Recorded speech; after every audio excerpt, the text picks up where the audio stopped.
Leader View มุมมองของผู้นำตัวจริงสวัสดีครับขอต้อนรับท่านผู้ฟังเข้าสู่รายการจับคู่ธุรกิจ Business Matching ประจำวันศุกร์นะครับวันนี้วันศุกร์ที่7สิงหาคมพุทธศักราช2569นะครับมาอัปเดตสถานการณ์สดๆนะฮะเรื่องของราคาทองคำวันนี้นะครับกับนายแพทย์กฤษรัตน์ฮิรัญยศริประธานกรรมการบริหาร MTS Gold แม่ทองสุกกันนะครับสวัสดีครับคุณหมอกฤษรัตน์ครับสวัสดีครับ สวัสดีคุณจิรัตน์สวัสดีท่านผู้ชมครับวันนี้ก็มาพบกับท่านผู้ฟังท่านผู้ชมกันสดๆนะฮะทางวิทยุ FM 96.0แล้วก็ทางแซบนิวเรดิโอด้วยสถานการณ์ทองคำนี่ดูเหมือนว่าสัปดาห์นี้จะดูกระเตื้องขึ้นมาเยอะนะมีข่าวดีอะไรป่ะฮะที่เข้ามากเอ่ระทบอข่าวดีหลักๆเนี่ยมันมาจากเรื่องการที่ทาง World Gold Council เนี่ยพรีเซนต์ว่าในช่วงไตรมาส2ที่ผ่านมาเนี่ยเอ่อธนาคารกลางของหลายๆประเทศทั่วโลกเนี่ยซื้อทองคำต่อเนื่องและเป็นจำนวนมากครับแบบมีนัยสำคัญคือซื้อเข้าไป289ตันในช่วงไตรมาส2ไตรมาสเดียวครับไตรมาส1ซื้อเพียง60ตัน อืมตรงเนี้ยพอข่าวตรงนี้ออกมานะประจวบเหมาะกับพอดีดอลลาร์อ่อนสงครามสงบน้ำมันลงมันก็เลยทำให้เกิดแรงซื้อกลับเข้ามาในตลาดอย่างรุนแรงนะครับรุนแรงอย่างไรก็เราจะเห็นได้ว่าในวันที่6เนี่ยซึ่งเป็นวันพุธเนี่ยครับก็มีแรงซื้อตั้งแต่เปิดตลาดเอเชียเลยตอนนั้นอยู่ที่ระดับ4,050เหรียญ ครับตั้งแต่เช้าประมาณ7-8 โมงเนี่ยก็ไล่ราคาขึ้นมาเรื่อยๆจนเที่ยงวันเนี่ยมันก็เริ่มมาทดสอบที่บริเวณ4,100อืมพอบริเวณเที่ยงวันก็คือเข้าสู่ตลาดเอเชียโดยสมบูรณ์เนี่ยทั้งตลาดญี่ปุ่นฮ่องกงและตลาดเมืองไทยนะครับก็หมายความว่าทุกตลาดเนี่ยตรงเนี้ยรับรู้การเริ่มปรับตัวขึ้นพอเข้าช่วง5 โมงเย็นเนี่ย หรือ4 โมงครึ่งเป็นช่วงตลาดลอนดอนเนี่ยปรากฏว่าตลาดก็ซื้อเข้าต่อนะครับทำให้ราคาขึ้นจากระดับ4,100ท่วนๆเนี่ยมายืนที่บริเวณ4,170เหรียญซึ่งบริเวณตรงนี้ไม่เคยทะลุมาก่อนเลยในรอบหลายๆเดือนนะครับแล้วพอเข้าสู่ตลาดนิวยอร์ก ราคาก็ซื้อต่อแล้วก็ขึ้นไปทะลุ4,200ไปยืนแตะบริเวณ4,290เหรียญอันเนี้ยมีความสำคัญอย่างไรมีความสำคัญก็คือตลาดทั้ง3 ตลาดรอบโลกเลยนะครับมีความเห็นตรงกันคือมีการเข้าซื้อทำให้ราคาในวันศุกร์เนี่ยทองปรับตัวสูงขึ้นทั้งวันเนี่ยประมาณเกือบจะ200เหรียญและเป็นการซื้อจากทั้ง3 ตลาดทั้ง3 ตลาดในที่นี้ก็คือรอบโลกมันไม่ใช่ว่าหลายๆครั้งที่เกิดขึ้นเนี่ยเราจะเห็นได้ว่ามันมีการซื้อที่ตลาดเอเชียแต่ตลาดลอนดอนอาจจะขายแล้วก็ตลาดนิวยอร์กอาจจะขายหรือ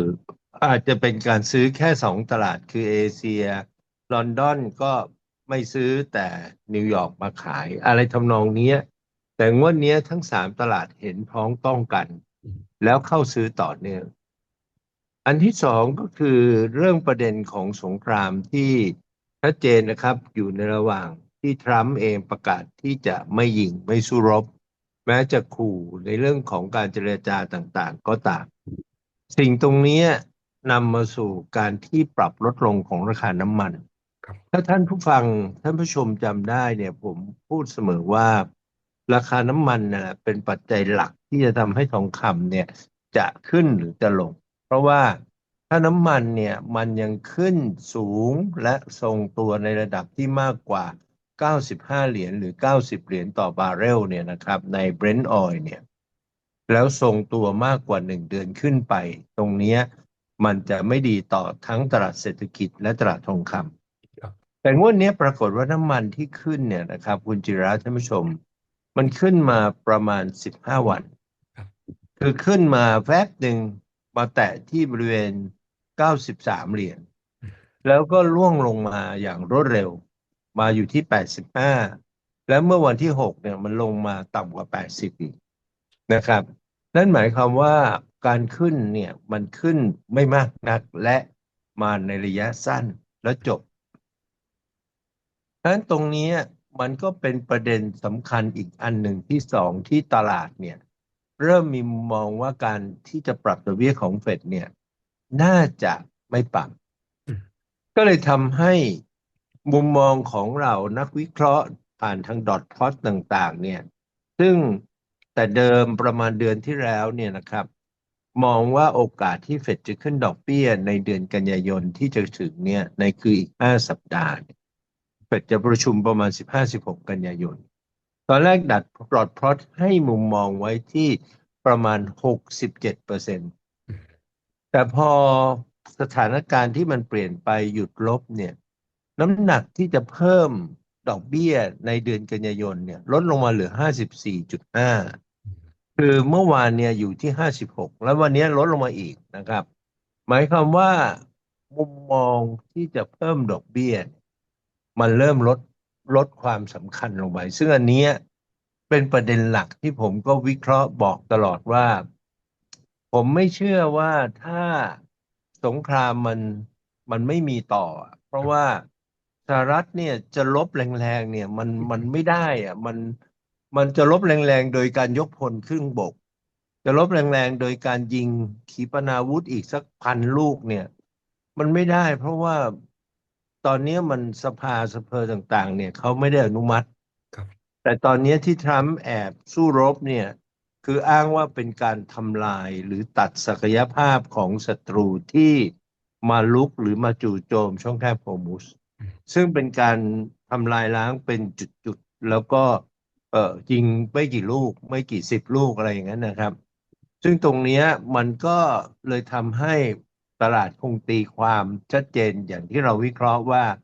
เอ้ยถ้าอย่างเงี้ยมันก็ขู่กันไปขู่กันมาอย่างที่เราเห็นณขณะนี้นะครับเออแต่ว่ามันไม่ลบจริงเพราะว่าการลบจริงเนี่ยมันเจ็บทั้งคู่ตอนเนี้ยมันเจ็บทั้งคู่มันไม่ใช่ว่าลบแล้วจะได้อะไรมันลบมาต้อง6 เดือนแล้วมันไม่ได้อะไรแล้วจะฝืนไปทำไมอันตรงนี้ก็ทำให้ตลาดก็เริ่มมุมมองว่าเฮ้ยถ้าอย่างนั้นเนี่ยโอกาสที่จะขึ้นดอกเบี้ยในเดือนกันยายนเนี่ยน้อยลงแค่คิดว่าน้อยลงเนี่ยทองก็พุ่งแล้ว ครับนะครับหรือกลับกันนะครับกลับกันแค่คิดว่าจะขึ้นเนี่ยนะครับทองก็ร่วงปีกหักเหมือนกัน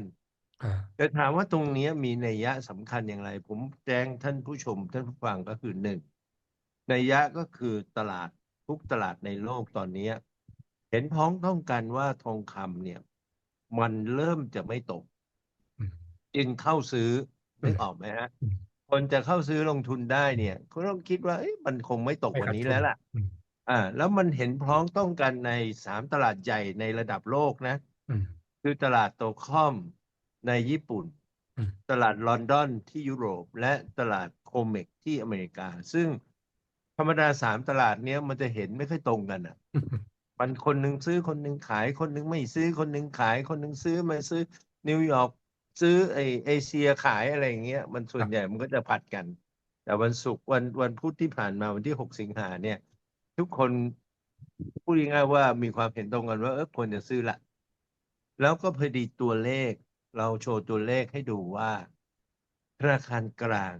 ของหลายๆแห่งเนี่ย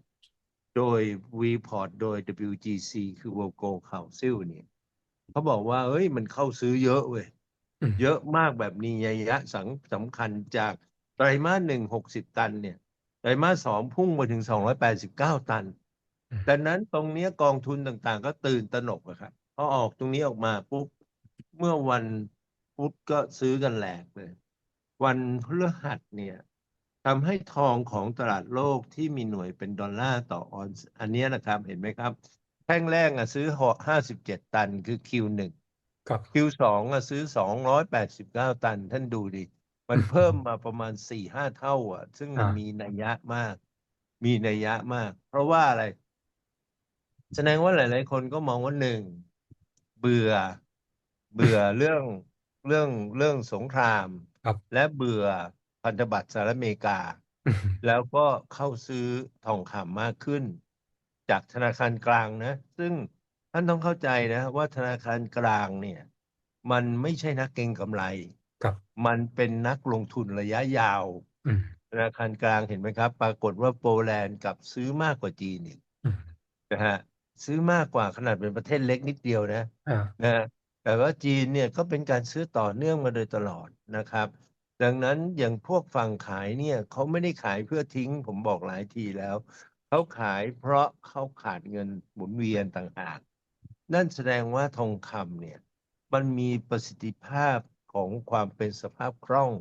และครับประสิทธิภาพการที่ไม่ถูกยึดครองเนี่ยสูงโดยเฉพาะอย่างยิ่งเห็นไหมครับว่าข้อตกลงอันหนึ่งระหว่างสหรัฐอเมริกากับอิหร่านตอนเนี้ยที่คุยกันไม่ค่อยรู้เรื่องเลยคือต้องคืนเงินที่ยึดไป ครับประมาณ200,000 กว่าล้านเหรียญเนี่ยก็สหรัฐก็ทำไอ้ตรงนี้ทำเฉยๆอะคุยอืมทีไรก็ไม่ไม่ไม่เห็นจะตอบอะไรเลยอืมหรือแม้กระทั่งรัสเซียที่ยึดเข้ามา300,000 ล้านเหรียญกว่าๆเนี่ยก็ไม่เห็นพูดเลยว่าจะคืนหรือไม่คืนนะฮะแล้วก็กลับบอกด้วยว่าเงินที่ยึดมาเนี่ยเอามาใช้กับสงครามที่จะมาลบกับรัสเซียเองด้วยโอ้โหอืม นี่มันแบบ นี่มันเรียกว่าโหมันเจ็บปวดเจ็บปวดครับดังนั้นก็เลยบอกได้เลยครับว่าสภาวะ de-dollarization เนี่ยมันเกิดขึ้นแล้วอืมแล้วมันเกิดขึ้นอย่างต่อเนื่องและมันจะเกิดขึ้นต่อไปเรื่อยครับๆนะฮะมันเป็น3 เรื่องนะอืมมันเกิดตั้งแต่อดีตจนปัจจุบันอืมแล้วตอนนี้ยิ่งสงครามระหว่างอิหร่านสหรัฐอเมริกาจบแบบเนี้ยผมถามท่านผู้ฟังใครในตะวันออกกลางอยากจะถือพันธบัตรสหรัฐอเมริกา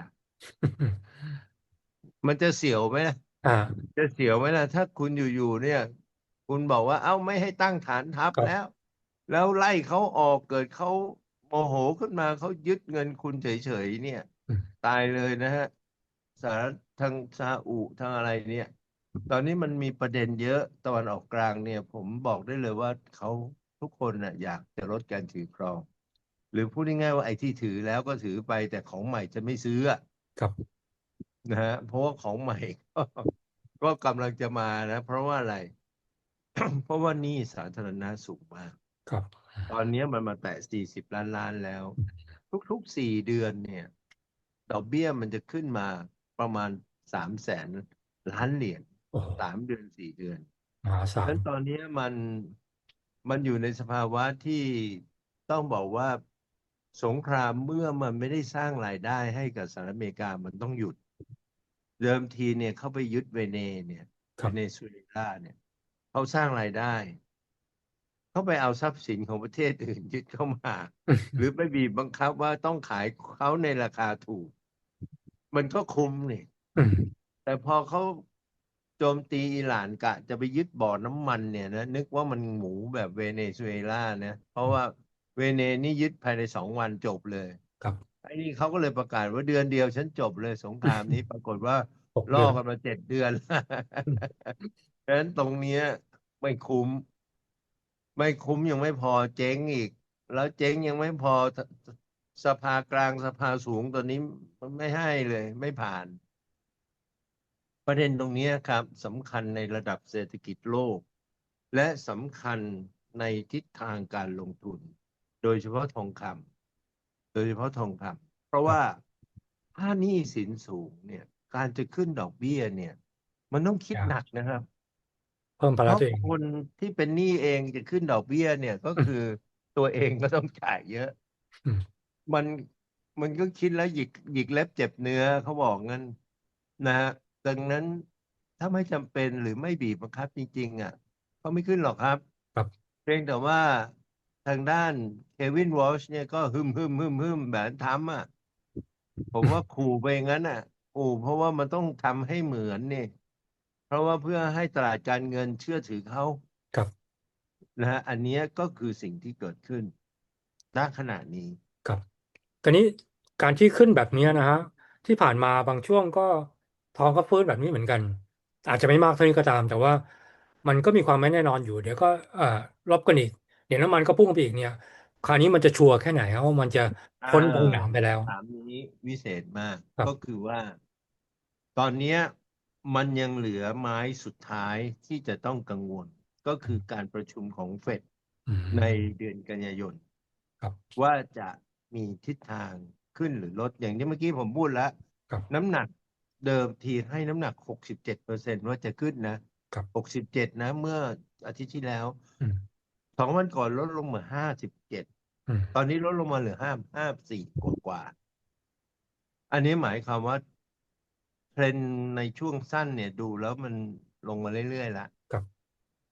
ไอ้ตัวเนี้ยเป็นอีกตัวเดียวที่ต้องกังวลว่าถ้าการประชุมครั้งหน้าเนี่ยถ้าไม่ขึ้นนะอืมผมคิดว่าไม่ขึ้นละอืมเพราะอะไรรู้ไหมฮะเพราะว่าน้ำมันมันลงมาแล้วไงครับไม่มีถ้าน้ำปัจจัยมันมันไม่ขึ้นแล้วคุณจะขึ้นเพราะอะไรล่ะมันไม่มีเพราะว่าน้ำมันงวดเนี้ยมันเป็นสาเหตุที่ทำให้เงินเฟ้อมันเป็นสาเหตุที่กดดันเศรษฐกิจโลก อืมและอันที่สองที่กำลังกดดันอยู่เป็นปัจจัยใหม่ก็คือการที่ขึ้นภาษีศุลกากรขาเข้าเมื่อ3 สัปดาห์ที่แล้วในครับประมาณกลางเดือนหรือสองต้นเดือนกรกฎาคมและตอนนี้จีนเริ่มตอบโต้แล้วอืมไอ้ปัญหาเดิมเมื่อปีที่แล้วเนี่ยที่เอ่อสงครามการค้าระหว่างประเทศเนี่ยตอนนี้มันกำลังเริ่มกลับมาเป็นประเด็นอีก อืมนะฮะเพราะว่าคุณก็กำลังจะไปเก็บภาษีขึ้นจะเห็นได้ว่าทั้งหมดทั้งหลายเนี่ยทำเพื่ออะไรทำเพื่อหาเงินเข้าประเทศครับสงครามนี่ก็ทำเพื่อหาเงินนะไม่ได้ทำเพื่อให้มันสงบนะไม่ใช่นะอย่าเข้าใจผิดอืมทำเนี่ยทุกเรื่องทำเพื่อหาเงินนะอ่าหาเงินหรือไปยึดทรัพยากรยึดแร่หายากแล้วมันก็ได้เปรียบ คราวนี้ตอนนี้มันกินไม่ง่ายขึ้นไม่ง่ายอย่างที่คิดไงอิหร่านเนี่ยโอ้โหลบกันมาจน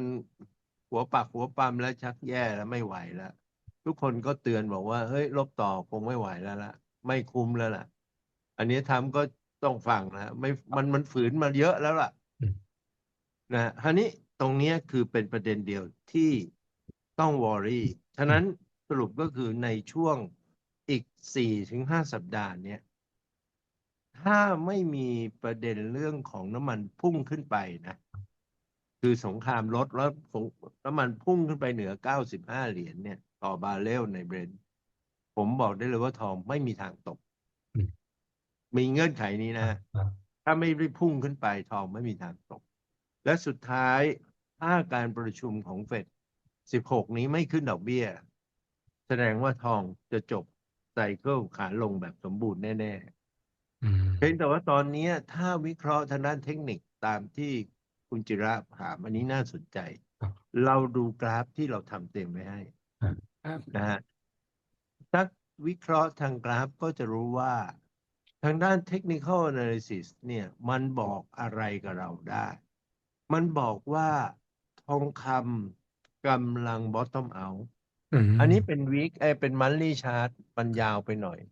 ขอเป็น weekly นี่ฮะเอออันนี้เป็น เดลี่ daily weekly ไม่มีนะฮะก็ daily เนี่ยชัดเจนไหมครับ อ่าเห็นไหมครับว่าราคาที่เป็นแท่งเขียวยาวๆขึ้นมาที่เกิดขึ้นในวันที่6เมื่อ3 วันที่แล้วเนี่ยฮะมันทะลุแนวต้านสำคัญ2 แนวอืมนะคือแนวระยะสั้นและแนวระยะกลางเกือบครับยาวคือสั้นคือ30 วันกลางๆก็คือ50กับ100 วันเนี่ยทะลุขึ้นมาแล้วอืมแล้วกำลังมาชนข้างบนคือเส้น200 วันอืมไอ้เส้นสีม่วงๆเนี่ยครับคือเส้นค่าเฉลี่ย moving average 200 วันของนักลงทุน daily graph อยู่อืมที่ระดับ 4,310 เหรียญซึ่งชนแล้วนะฮะเมื่อวานนี้ชนแล้วครับแล้วก็ย่อลงมาแต่ย่อเป็นลักษณะของการ take profit เป็นเรื่องปกติแต่ว่าถ้าท่านดูกราฟตรงนี้เป็นท่านจะเห็นได้ว่าทางกราฟตรงเนี้ยมันบอกได้ว่าระยะสั้นกำลังเปลี่ยนเป็นทิศขาขึ้นแล้ว อืมนะฮะจากเดิมเนี่ยเราพูดมันตลอดว่ามันเป็นขาลงนะครับแล้วกำลังฟอร์มฐานของขาลงกำลังหาฐานและเห็นไหมครับว่ามันหาฐานเจอแล้วที่อืม3,960 เหรียญ มีครับเทสตรงนี้ทั้งหมด3-4 ครั้งแล้วเด้งขึ้นทุกครั้ง อืมและเทสตรงระดับ 4,000 เหรียญอีก3-4 ครั้งแล้วก็เด้งขึ้นอีก อืมแสดงว่าฐาน2เลเวลเนี้ยแข็งแรงมากครับ ครับแข็งแรงมากดังนั้นในเชิงของการอ่านกราฟตรงเนี้ยแบบง่ายๆเลยนะครับ คือระยะสั้นเข้าสู่ขาขึ้นแล้วคอครับนเฟิร์มอืมนะฮะคราวนี้เรามาดูสั้นลงไปอีก คือกราฟ 4 ชั่วโมงอ่ากราฟ 4 ชั่วโมงเนี่ยเพื่อให้เห็นการเคลื่อนไหวของการสู้รบระหว่างผู้ซื้อและผู้ขาย แล้วก็มองให้เหมือนกับเราสโลโมชันให้มากขึ้นก็จะเห็ครับนได้ชัดตามที่ผมพูดแล้วเมื่อกี้ว่ามันทะลุเส้นค่าเฉลี่ยสำคัญแล้วกลายเป็นในระยะสั้นมันอยู่เหนือกว่าทุกเส้นค่าเฉลี่ยแล้วนะฮะเหนือกว่าเส้น200 วันเรียบร้อยแล้วนั่นหมายความว่าระยะสั้นเข้าสู่ขาขึ้นตามครับทฤษฎีตามเทคนิคครับอืมสัญญาณชัดขนาดนี้เนี่ยฮะแต่ว่า bottom out แล้วเนี่ยอ่าแต่ยังต้องระมัดระวังอยู่พอสมควรจนกว่าจะมีความชัดเจนเรื่องการขึ้นดอกเบี้ยใช่ไหมฮะใช่ครับใช่ครับใช่ครับก็ต้องยอมรับว่าไอ้ตรงเนี้ยมันก็ผมว่าประมาณ80%หรือครับมากกว่าโดยที่เหลือเนี่ยต้องยอมรับว่ามันเป็นปัจจัยที่ควบคุมไม่ได้โดยทองคำมันไม่ได้มาจากตัวทองคำแต่มันเป็นปัจจัยนอกที่เราควบคุมไม่ได้ก็คือสงครามและราคาน้ำมันอืมถ้าไม่มีสงครามน้ำมันจะขึ้นได้ไงมันครับไม่ขึ้น นะครับเพราะตอนนี้น้ำมันมันอยู่ในสภาวะที่ทุกประเทศในโลกอยากขายอ่ะอืมก็สร้างผลิตกันมาเยอะๆเลยนะครับเพื่อขายเอาเงินเข้าประเทศเพราะว่าตอนนี้เศรษฐกิจของประเทศขายน้ำมันกลับไม่ค่อยดีเหมือนเดิมเพราะอ่ามีสงครามมา5-6 เดือนแล้วอืมตอนนี้พอมีโอกาสที่จะขายน้ำมันของทุกคนผลิตแบบสูบเต็มสูบไม่มีการกักเลยตอนนี้มันน้ำมันมันเลยลงเร็ว ครับลงเร็วดังนั้นในเชิงของการลงทุนก็ต้องย้ำเลยครับว่าตอนนี้ให้กลับเข้าสู่ตลาดทั้งในระยะสั้นกลางและยาวอืมสำหรับระยะยาวเนี่ยผมพูดหลายทีแล้วว่ามันเป็นช่วงที่ท่านต้องเก็บฉะนั้นตอนนี้ท่านก็สบายแล้วไม่ต้องทำอะไรยังเก็บได้อาจจะซื้อใช่ไหมฮะราคาขึ้ยันไปอย่างนี้ยังงเก็บได้เก็บได้ ยังเก็บได้แต่ว่าก็อาจจะลดผ่อนลงไปบ้างเพราะว่าท่านเก็บมาเยอะแล้วอะ ตลอดระยะเวลาที่เราคุยกันเนี่ยเราเน้นเสมอนะครับว่าอ่าสั้นอย่าเพิ่งทำอะไรหรือสั้นครับต้องเก่งอืมนะฮะถ้าสั้นไม่เก่งอย่าเพิ่งเข้าอืม ตอนนี้ต้องบอกว่าสั้นก็ต้องเข้าได้แล้วนะฮะเพราะว่าถ้าท่านเป็นนักเก็งกำไรไม่เข้าตอนนี้ไปเข้าตอนไหนอ่ะ นะแล้วก็นักลงทุนระยะยาวก็แล้วแต่ท่านจะเข้าหรือท่านจะขายทำกำไรบางส่วนก็ได้เพราะอะไรโอ้โห3 วันขึ้นมา4%น่ะอ่า3 วันนะ4%นะไม่ใช่3 เดือนนะครับเออแล้วไม่ใช่3 ปีนะเห็นดอกเบี้ยเราปีหนึ่งยังไม่ถึงบาทเลยตอนเนี้ยครับใช่ไหมตอนครับอันเนี้ยก็ต้องเข้าแล้วผมดูราคาถ้ากับราคาเปิดเมื่อตอนต้นปีแล้ว4,300กว่าเนี่ยมันถูกต้องนะฮะอืมถูกต้องตอนนี้มันก็เลยเข้ามาแบบ แบบอย่างที่ผมเรียนนะว่าเรายังมองว่าระยะยาวๆทองขึ้นแน่ครับเรายังคิดอย่างนั้นนะฮะคแล้วเรารับก็วิเคราะห์แล้วบทตรงเนี้ยมันก็ค่อนข้างมายืนยันไอเดียเราที่เราพูดมาตลอดว่ายาวเนี่ยมากกว่า6 เดือนเรามองว่าขึ้นแน่ๆอยู่แล้วแต่ว่าเรามองไม่ออกว่าสงครามมันจะลบกันถึงขนาดไหนเพราะว่าคุณทะเลาะกันอยู่เรื่อยๆคุณคุยกันครับไม่รู้เรื่องนะฮะแต่ว่าตอนนี้มันมาเร็วกว่าที่คาดแล้วมันแรงกว่าที่คาดอืมโอกาสที่จะเกิดความผิดพลาดถูกลากขึ้นไปเชื่อดอย่างนี้แล้วกันนะเพราะว่าสัปดาห์ที่แล้วเนี่ยมันมีกรณีที่อาจไม่เกี่ยวข้องโดยตรงการลงทุนที่ตลาดหุ้นเกาหลีใต้เนี่ยมี leverage กันเยอะอ๋อ เจ๊งกันไปเป็นแถบเนี่ยมันหลายคนก็ยังผวาอยู่เอ๊ะตลาดอื่นๆจะเป็นอย่างนั้นไหมน่ากลัวไหมคุณหมอไม่เป็น อืมคือตลาดทองคำเนี่ยพรูฟได้เลยนะครับ แล้วเผอิญถ้าเราจำข่าวได้นะครับไอ้24/7เนี่ยครับที่หลายๆคนบอกว่าจีนเกิดอะไรขึ้นอืมปิดเอ่อแล้วปิดบัญชีนักลงทุนรายย่อยที่เลเวลเลจเยอะๆก็เนี่ยครับ อืมจริงๆอะจีนเขาคงได้กลิ่นของเซาท์โคเรียอยู่แล้วแล้วก็มาฟองสบู่แตกที่เซาท์โคเรีย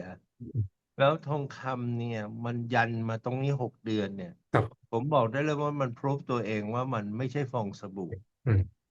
ถูกไหมครับอ่าแล้วคำที่สองที่ว่ามันไม่ใช่ฟองสบู่ก็ตัวเลขคนซื้อธนาคารกลางไงอื289 ตันเนี่ยของจริงตัวเลขนี่มีนัยสำคัญมากครับมันไม่ได้ซื้อแค่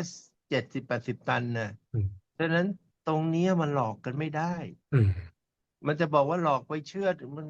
อย่างนี้ไม่ใช่แล้วอันอ่านี้มันของจริงอ่ะอืมฉะนั้นตอนนี้ถึงบอกว่าโดยเชิงการวิเคราะห์สั้นกลางยาวเข้ามาได้เลยครับคราวนี้แต่ว่าแน่นอนมันจะเหวี่ยงนะอันนี้เป็นเรื่องปอ่ากติปกตินะฮะแต่เหวี่ยงก็ยังดีกว่าในอดีตที่เหวี่ยงแล้วเนี่ยมันไม่ชัดเจนมากเลยครับ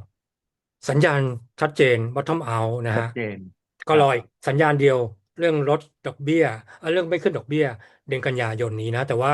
ตอนนี้ก็ลงทุนได้ทั้งระยะสั้นปานกลางยาวต้องมีเทคนิคมีวิธีการยังไงฮะลงทุนก็ตอนนี้เราก็อยู่ในโหมดที่กลับมาเริ่มลงทุนในทองคำหลังจากที่พักยาวไปประมาณ7 เดือนนะครับครับคราวนี้ในโหมดตรงนี้เนี่ยหนึ่งอยากจะย้ำกับนักลงทุนว่าในการลงทุนทองคำเนี่ยถ้าท่านอยากเป็นนักลงทุนระยะสั้นนะครับท่านจะต้องรู้จักแบ่งเงินออกมาก่อนว่าเงินจำนวนเท่าไหร่ที่ท่านจะเอามาลงทุนในทองคำครับหนึ่งแบ่งเงินออกมาจากเงินที่ใช้จ่ายอืมแล้วก็แยกความเสี่ยงออกมาให้ชัดเจนสมมติแยกแล้วเนี่ยท่านบอกว่าอ้าวเหลือจะใช้จ่ายในการลงทุนทองคำได้สัก10%สมมุตินะครับคือในอัตราที่เราแนะนำโดยทั่วไปเนี่ยอยู่ระหว่างประมาณ15-30%ครับในการลงทุนทองคำคนที่มีเงินน้อยหน่อยอาจจะต้องเปอร์เซ็นต์สูงหน่อยเพราะว่าทองคำมันแพงแต่ว่าเดี๋ยวนี้ก็มีแอปพลิเคชันนะครับอย่างแม่ทองสุขเรามีแอปในเรื่องของการออมทองคอืมำท่านใช้เงินหลักร้อยเท่านั้นเองท่านก็สามารถออมระยะยาวๆได้นะฮะแล้วก็จะเห็นได้ว่าเห็นไหมครับว่าเราออมถ้าท่านทำตามที่ผมพูดตลอดระยะเวลา5 เดือนเนี่ยท่านซื้อไปเนี่ยตอนนี้ท่านกำไรแล้ว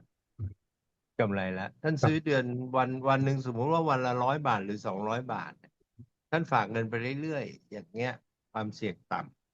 ำอันที่สองในนักลงทุนระยะสั้นเนี่ยท่านต้องเพิ่มความรู้ในการลงทุนต้องเพิ่มความรู้ความรู้ที่สำคัญคือบริหารความเสี่ยงอย่างไรนะฮะอันนี้สำคัญ อันที่สามถ้าท่านคิดว่าเพิ่มความรู้ไม่เป็นแล้วก็รับความเสี่ยงไม่ค่อยได้เนี่ยแต่อยากเป็นนักลงทุนระยะสั้นก็ย้ำแต่ว่าท่านก็จะต้องเข้าออกช้าหน่อยเพราะว่าไม่ค่อยมีความรู้เข้าออกในที่นี้ก็ซื้อขายเป็นทองคำแท่งจริงครับๆแล้วก็เข้าออกก็ซื้อแล้วเอากลับบ้านถึงเวลามันขึ้นเยอะก็ขายถ้ามันไม่ขึ้นก็เก็บไว้ครับ อืมตอนตกเป็นจังหวะที่ท่านให้ซื้อครับนะครับตอนนี้มันชัดเจนแล้วว่าภาพรวมเนี่ยน่าจะเป็นขาขึ้นก็ให้เข้ากับตกปุ๊บซื้อเลยนะฮะซื้อมากซื้อน้อยรู้จักแบ่งรู้จักแบ่งนะฮะไม่ใช่ว่ามี1,000,000พอตกปุ๊บซื้อครบ1,000,000เลยไม่ใช่อืมก็ก็คือซื้อทีละ100,000100,000ไปเรื่อยๆนะครับทุกครั้งที่ตกแล้วขึ้นก็ขายทำนองนี้ อันนี้หมายความว่ารู้น้อยก็ซื้อขายบ้างก็เราเรียกว่าอย่างเงี้ยนักลงทุนระยะกลางครับคือคือไม่ได้เข้าออกแบบทุกๆวันหรือทุกๆ2 วันครับอาจจะเดือนละครั้ง2 เดือนครั้งพอหอมปากหอมคออย่างนี้ครับก็เรียกว่าความเสี่ยงไม่สูงอันที่สามคือนักลงทุนระยะยาวระยะยาวเนี่ยในอดีตเนี่ยคุณจิรัตน์ท่านผู้ชมครับก็คือซื้อแล้วเก็บไว้ ครับเก็บไว้แล้วก็รอสัก1-2 ปีมาดูกันนะหรือจังหวะที่ทองมันขึ้นแรงๆก็มาขายทำกำไรบ้างนะฮะซึ่งต้องบอกว่าในโลกยุคใหม่เนี่ยมันมีหลายครั้งที่มันเหวี่ยงแรงอืมซึ่งถ้าเราไม่ค่อยมีความรู้และตามไม่ทันตอนเนี้ยทางแม่ทองสุขเรามีเครื่องมือการเงินใหม่เครื่องมือตัวเนี้ยเอามาลงทุนในทองคำเอามาลงทุนในทองคำมันจะชื่ออะไรไม่ต้องสนใจ แต่เราเรียกว่าเป็นเครื่องมืออันหนึ่งก็แล้วกัน ซึ่งภาษาเต็มๆเราเรียกว่า MTS Go ก็คือชื่อแม่ทองสุขแล้วก็ Investment Token คราวนี้บางคนพอยิงคำว่าโทเค็นเนี่ย ไม่กล้าบอกว่าอุ๊ยโทเค็นนี่มันเป็นดิจิตอลที่มันมันน่ากลัวอืมมันขึ้นลงแรงบอกไม่ใช่นะครับคำว่าโทเค็นในที่นี้มันเป็นศัพท์กลางศัพท์กลางๆแต่ท่านอย่าไปผูกว่าโทเค็นเนี่ยมันคือเป็นบิตครับบิตคอยหรือเป็นคริปโตเรื่องของคริปโตเคอเรนซีไม่ใช่นะครับมันเป็นคำกลางก็แล้วกัน ที่ไว้เรียกสำหรับการลงทุนในดิจิทัลแอสเซทอืม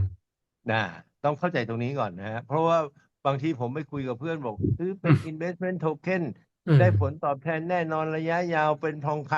อืมำไม่เอาพอเป็นโทเค็นแล้วผมกลัว กลัวไม่เอาเลยอืมบอกเดี๋ยวท่านฟังก่อนใจเย็นๆคำว่าโทเค็นตรงนี้เนี่ยมันขึ้นกับว่าโทเค็นอะไรเขาเป็นตัวแทนของอะไร อืมตอนนี้โทเค็นตอนนี้ก็พูดง่ายๆว่ามันชื่อสมมุติว่ามันชื่อติ๋มชื่อต้อยอะไรอย่างเงี้ยนะฮะครับตอนนี้มันเป็นตัวแทนที่แม่ทองสุข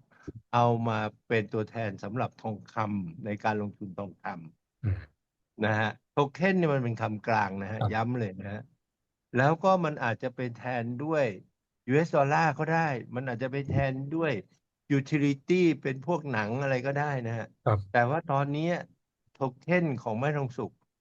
เราเฉพาะเจาะจงซื้อทองคำอย่างเดียวแล้วก็พอเราเฉพาะต่อตรงนี้จึงได้รับการอนุมัติจากกลตซึ่งยากมากนะครับอืมก็ต้องยอมรับว่าทำกันมา2 ปีกว่าต้องกาครับรให้คนไทยได้ผลิตภัณฑ์ดีๆตัวเนี้ยเอาไปใช้ดูเพราะหนึ่งเรามั่นใจว่าไม่ได้ผลตอบแทนฟิก3%ทุกปี อืก็เหมือนมกับท่านซื้อทองคำแล้วเนี่ยปีหนึ่งท่านต้องได้3%ทุกปีครับถ้าท่านซื้อแล้วเก็บมันไม่ได้อืมมันไม่ได้ท่านสมมุติว่าท่านซื้อแล้ว3 ปีเก็บทุกปีท่านไม่ได้3%แต่อันนี้ได้ก็คือแม่ทองสุขเอาทองคำที่ลงทุนแล้วเอามาบริหารจัดการในระหว่างปีนะครับมาบริหารจัดการในระหว่างปีที่เราเรียกว่าเป็นการลงทุนระยะยาว อืมคราวนี้ทุกปีได้3%แล้วแน่นอนจบการันตีโดยตัวแม่ทองสุกเองนะครับและการันตีด้วยทองคำที่เราบริหารผ่านสาขาทั้ง14แห่งของแม่ทองสุกทั่วกรุงเทพนะครับสองในปีที่3เนี่ยก็ยังได้อีก3%อืมแล้วจะได้กำไรจากส่วนต่างของราคาทองคำ สมมุติว่าอย่างเงี้ยครับเราเห็นไหมครับว่าที่ผ่านมา3-4 วันเนี่ยมันทองขึ้นมา3-4%ครับ3-4 วันนะฉะนั้นถ้า3 ปีเนี่ยเลทเซว่าผมว่าได้อีกสักสิบ3%ถึง10%นะฮะมันก็อืมกลายเป็น13%แล้วนะถ้าได้ตรงเนี้ยอ่า10%3 ปีนะไม่ใช่3 วันนะอันเนี้ย อ่าอ่ามันได้อีก10%หอืมรือเปล่านะฮะแล้วก็ได้เงินต้นคืนเพอืมราะอะไรทำไมถึงมั่นใจเพราะมันได้เปลี่ยนโทเค็นเป็นทองคำไงอืมอืมและพอถึงปีที่3เราก็เอาทองคำที่เรามีขายคืนท่านไปครับขายไปในตลาดโลกนี่นะครับอืมแล้วท่านจะเห็นได้ว่าราคาทองคำมันเป็นของตลาดโลกมันไม่ได้เป็นของใครคนใดคนหนึ่ง ครับมันย้ำได้ว่ามันมีความชัดเจนที่เราเรียกว่าเป็นราคามาตรฐานของโลก ครับดังนั้นมั่นใจได้ว่าทองอยู่ครบ3 ปีได้ผลตอบแทนแล้วถ้าทองมันเกิดขึ้นสมมุติว่าตอนเนี้ยต้องเรียนตรงๆนะหลายคนเนี่ยหลายๆสำนักมองว่ามันถึงแสนแน่ในอีก2-3 ปีอืมนะฮะหลายๆคนมองอย่างนั้นนะฮะถ้ามันถึงแสนเนี่ยหมายความว่าท่านได้กำไรไม่น้อยกว่า10%อืมอันนี้ก็เป็นซีนาริโอซึ่งถ้าท่านเป็นนักวิเคราะห์ทางบัญชีท่านจะดูรู้เรื่อง ครับถ้าท่านไม่ใช่นักวิเคราะห์ทางบัญชีหรือไม่ได้จบระดับปริญญาโทอันนี้อาจจะดูแล้วงงๆนะครับอืมผมย้ำกันแล้วกันว่า IRR นี่ก็คือผลตอบแทนที่นักวิเคราะห์การเงินคร่าวๆเนี่ยเขามองว่ากรณีแย่ที่สุดทองมันครับตกในปีที่3เนี่ยนักลงทุนก็ไม่ขาดทุนเพราะได้เงินต้นคืนและได้ผลตอบแทน3%อืมโดยเฉลี่ย 2กรณีกลางๆคือขึ้นไม่เยอะนะครับเขาปรากฏว่าอันนี้เรารันมาจากราคาทองจริงๆมันบวกไป6%นต์ ท่านก็จะได้6%บวกเข้ามาคำนวณรวมแล้วได้8.6%อืมนะฮะคำนวณรวมนะฮะในปีที่3แล้วก็ถ้ากรณีที่เขาทำมาแล้วเอาช่วงนั้นน่ะย้อนหลังไป5 ปีเขาพบว่าได้กำไรอีก14.3%อืมก็จะได้กำไรเป็นรวมแล้วทั้งหมดเนี่ย15.7เลยอะครับ ซึ่งอันเนี้ยผมบอกได้เลยว่าถ้ามากกว่า5เนี่ยถือว่าแฮปปี้แล้ว อ่าถือว่าดีมากๆแล้วเพราะว่าเงินต้นอยู่นะ100%อันนี้ยืนยันถามว่าเอ๊ะแม่ทองสุกยืนยันใช่ครับเพราะท่านจะไปดูได้เลยตามทองตามสาขาที่เป็นทองคำแท่งนะครับอันนี้ก็คือจะอยู่ในระบบตรงนี้ครับถามว่ามีใครตรวจสอบล่ะโอ้มีทั้งกลตควบคุมตรวจสอบแล้วก็มีบริษัทที่3ที่เราเรียกว่าบริษัทที่ชื่อว่าคิวบิก เป็นคนเก็บรักษาตัวโทเค็นแล้วก็ตรวจสอบเรานะฮะดังนั้นทุกอันเนี่ยต้องย้ำว่าทัวร์มั่นใจได้และเป็นการลงทุนระยะยาวนะครับไอ้ชื่อโทเค็นเนี่ยอย่าไปกังวลมากผมบางทีคุยกับหลายท่านนักลงทุนพอบอกว่าโทเค็นนี่แบบเหลียวหลังหนีเลยบอกไม่เอากลัวอืมไม่ใช่นะฮะโทเค็นเนี่ยมันเป็นชื่อเล่นหรือชื่อกลางครับ ๆ ซึ่งมันจะทดแทนด้วยสินทรัพย์อะไรท่านต้องไปดูอืมนะอย่าไปเห็นว่าโทเค็นแล้วกลัวโทเค็นตัวนี้จะเป็นตัวแทนของทองคครับำทองคำและคือเป็นการลงทุนในทองคำล้วนๆอย่างเดียวเท่านั้นไม่ได้ครับเอาไปซื้อที่ดินอืมไม่ได้เอาไปซื้อหุ้นไม่ได้ไปซื้อกองทุนอืมซื้อในทองคำแล้วทองคำไปอยู่ที่ไหนอยู่ที่ทุกสาขาทั้ง14แห่งอืมของแม่ทองสุกนั่นหมายความว่า ถ้าท่านทดสอบดูว่าซื้อขายทองคำแท่งที่แม่ทองสุกยังลื่นไหลปกติก็แสดงว่าอยู่ที่ปกติแล้วครับไม่มีอะไรไม่มีโอนะนี่กาสเข้าเนื้อถ้าอย่างนั้นถือว่าแน่นอนไม่มีสำ100%หรับเรายืนยันเลยว่าตรงนี้เอ่อเราบริหารจัดการมา74ปีไม่มีทางเข้าเนื้อนะครับเพราะเข้าเนื้อช่วงที่ผ่านมาเนี่ยมันคงเข้าไปลึกแล้วนะครับมันไม่เข้าอ่ะ เพราะว่าเราทำตรงนี้เป็นอาชีพแล้วเราก็ไม่ได้เอาเงินนี้ไปลงทุนในหุ้นไม่ได้เอาเงินนี้ไปลงทุนในธุรกิจอื่นๆที่เราไม่รู้จักเราไม่เอาเลยครับอันเนี้ยเป็นคำสัญญาที่อยู่กับกรตอืมฉะนั้นทำอย่างอื่นไม่ได้ทำไม่ได้แล้วก็มีการควบคุมตรวจสอบโดยกรตและคิวบิกจากว่าเป็นทุกๆเดือนเลยก็ว่าได้ ครับถ้านักลงทุนตรวจสอบเราได้ทุกเดือนทุกวันด้วยก็ไปที่สาขานี่แหละลองซื้อขายทองคำแท่งถ้ายังซื้อได้สัก500 บาท10 บาทเลยก็แสดงว่าทุกอย่างปกติอะครับครับจะสามารถลงทุนระยะยาวแบบนี้กับลงทุนระยะสั้นที่โอกาสมาเป็นช่วงๆไปพร้อมๆกันได้อันด้วยใช่ไหมนี้เราใช้วิธีการแบ่งเงินอือันนี้มคำถามนี้ยอดเลยครับคือในนักลงทุนทั่วไปเนี่ยผมแนะนำว่าควรจะมีสั้นกลางยาว อืมยาวท่านจะแบ่งเท่าไหร่มันขึ้นกับอุปนิสัยและการรับความเสี่ยงนะฮะสมมุติว่าท่านอายุ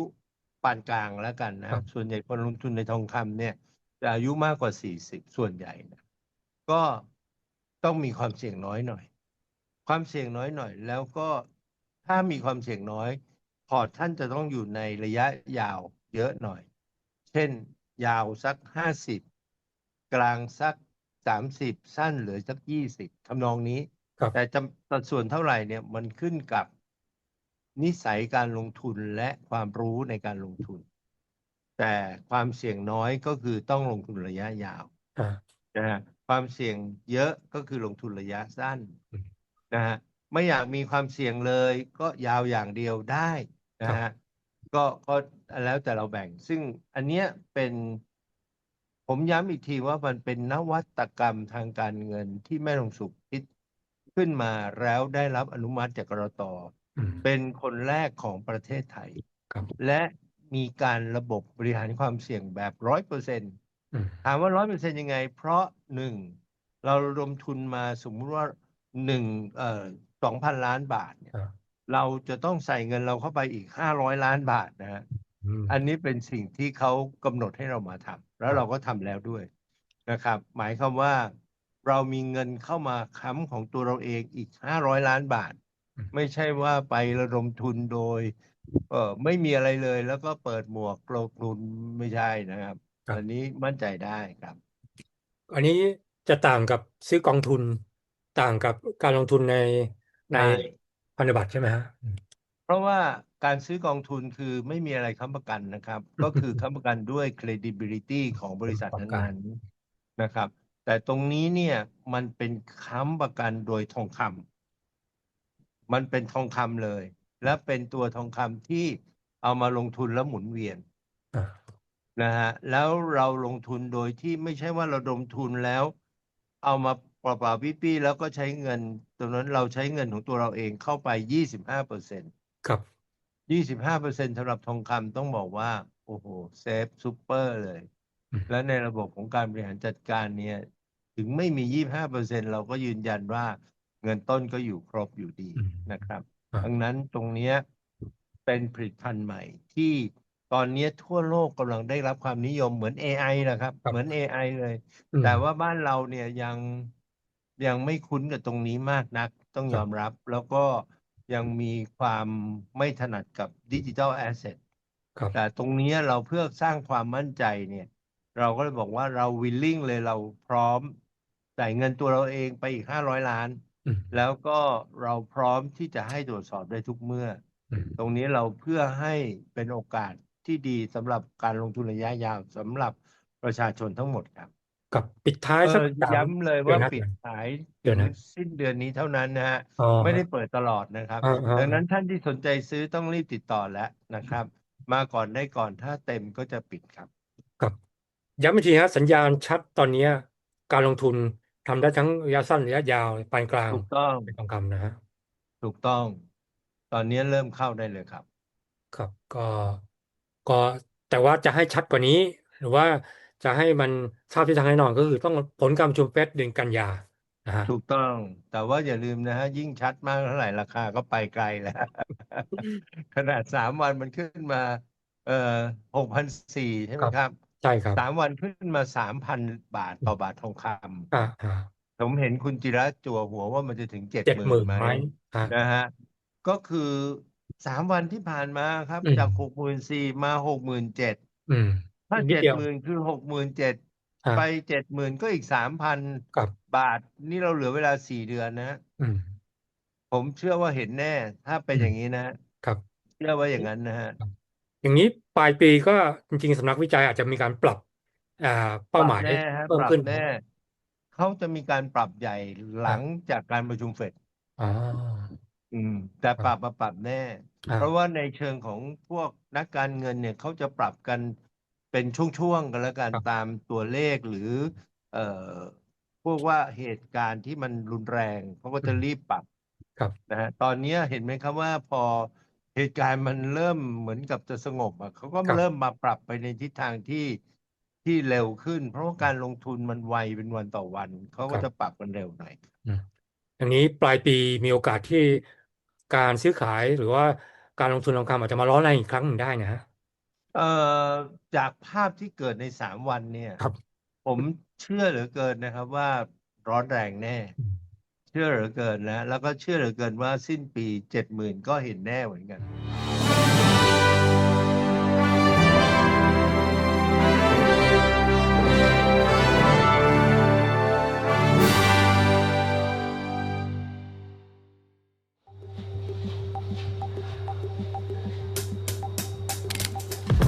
รู้ไหมตอนนี้เจมเปลี่ยนลุคแล้วนะครับ